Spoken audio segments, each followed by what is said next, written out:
estamos aqui como prometido, estamos dando início hoje ao nosso estudo, com esse guia de estudo da Palavra de Deus, com a experiência, com a história de Esdras e Neemias. É um prazer ter você aqui conosco, no Lições Vivas, onde nós iremos juntos andar aqui por esse guia de estudo da Palavra de Deus, através do estudo que todos nós teremos aqui juntos.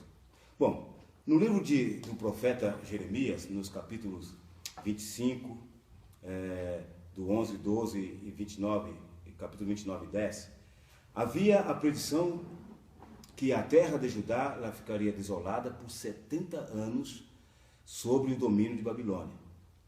Mas Deus prometeu que no final dos 70 anos, Ele mesmo visitaria o seu povo e cumpriria a sua palavra. Quando o profeta Daniel ele examinou a profecia de Jeremias, ele percebeu que o tempo de se cumprir a profecia do retorno do povo estava se aproximando e ele não estava vendo nenhuma mudança, pois Babilônia havia passado, o reino agora estava com o Império Medo-Persa.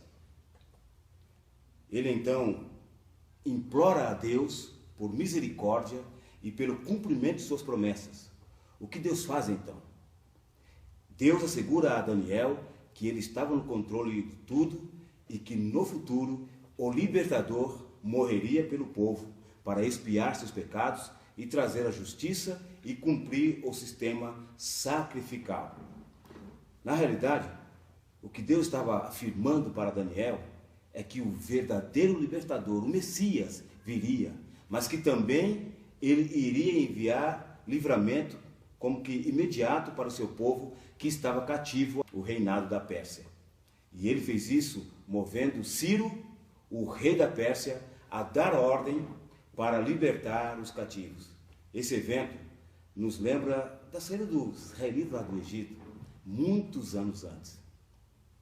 Da mesma forma como os israelitas saíram do Egito com riquezas, a ordem de Ciro não apenas os deixou ir, mas também deu-lhes presentes e ofertas, incluindo os vasos originais do templo que haviam sido saqueados por Nabucodonosor, e Deus então cumpriu exatamente o que havia prometido.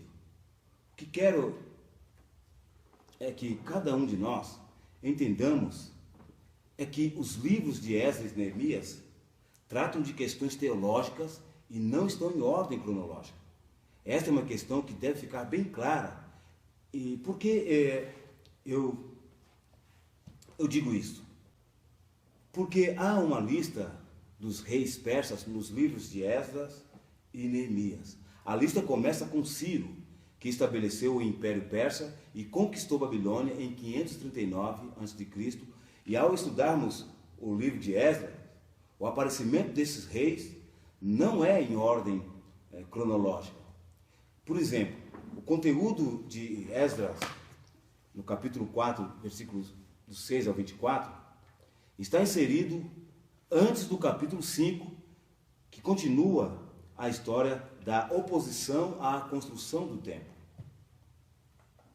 As cartas que estão descritas em Esdras 4, envolvendo Xerxes I, que era Assuero, e Artaxerxes I, ocorreram após os eventos nos capítulos 5 e 6, que tratam de Dario I. Parece complicado e houve algumas dificuldades por parte de muitos historiadores ao longo dos séculos para compreender esses livros.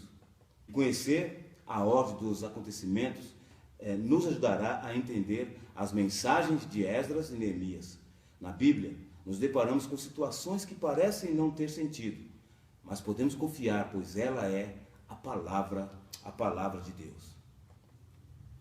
O primeiro grupo de repatriados, que era um total de aproximadamente 50 mil pessoas, entre mulheres e crianças, receberam a incumbência de reconstruir o templo, e o segundo grupo saiu sob a liderança de Esdras, de acordo com a ordem de Artaxerxes I, no ano 457 a.C.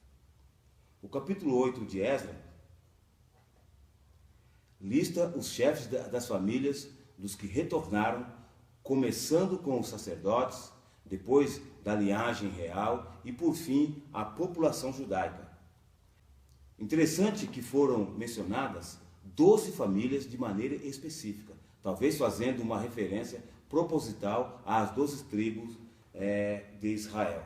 Esdras era da linhagem de Arão, ou seja, da tribo de Levi. Era escriba com um legado sacerdotal.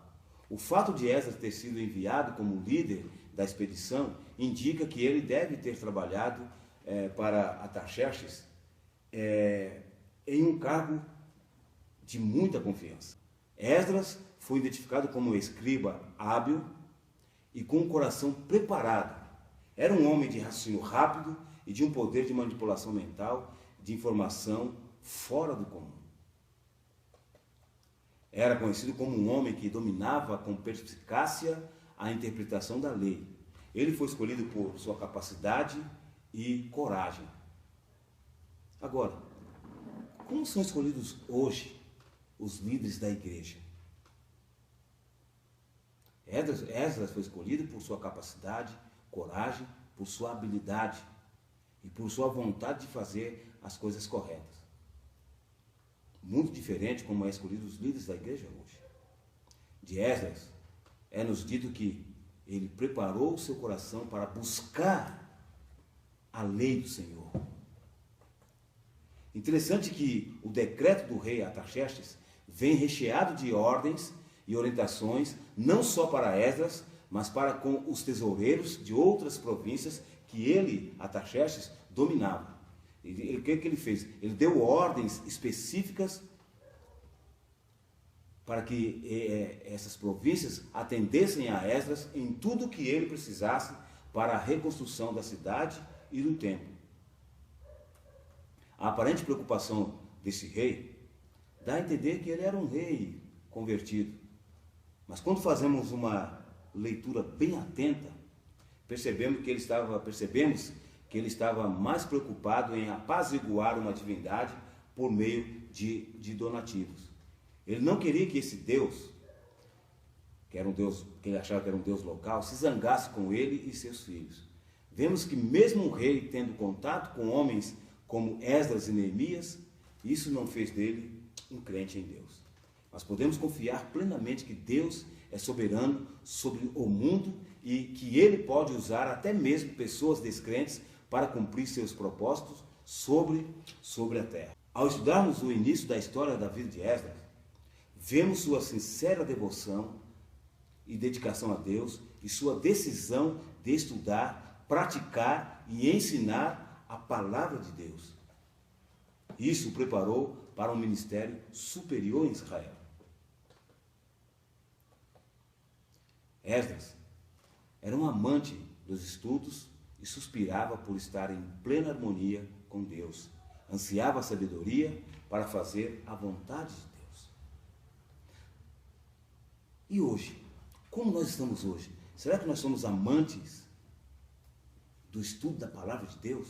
Será que nós suspiramos por estar em plena harmonia com aquilo que Deus quer? Será que nós ansiamos por sabedoria para fazer a vontade de Deus? Esdras era assim. E Deus espera que você e eu sejamos assim também. Embora estivesse por vários anos vivendo em uma cultura pagã e aprendendo sobre os costumes dos pagãos, Esdras buscou conhecer a verdade a partir da fonte de toda a verdade, a palavra de Deus e a lei do Senhor. Ele teve que descartar muito do que ele havia aprendido nas escolas mundanas, pois, sem dúvida, muitos desses conhecimentos estavam errados. A mesma coisa acontece conosco hoje. Precisamos ir à palavra de Deus para procurar na fonte de toda a verdade e descartar tudo o que temos aprendido que não condiz com a palavra de Deus. A lição desta semana destacou a centralidade da palavra de Deus no ministério de Esdras e mostra a diligência dele em trabalhar para difundi-la, para ensinar às pessoas. Esdras se tornou um porta-voz de Deus, ensinando os princípios do governo do céu àqueles que estavam ao seu redor. Ele não importava onde ele estivesse, se na corte do rei da Média Pérsia ou em Jerusalém. Sua principal tarefa era a de um professor. Hoje, em nossos dias, há necessidade de uma reforma profunda no meio do povo de Deus. E se nós, como Esdras, preparar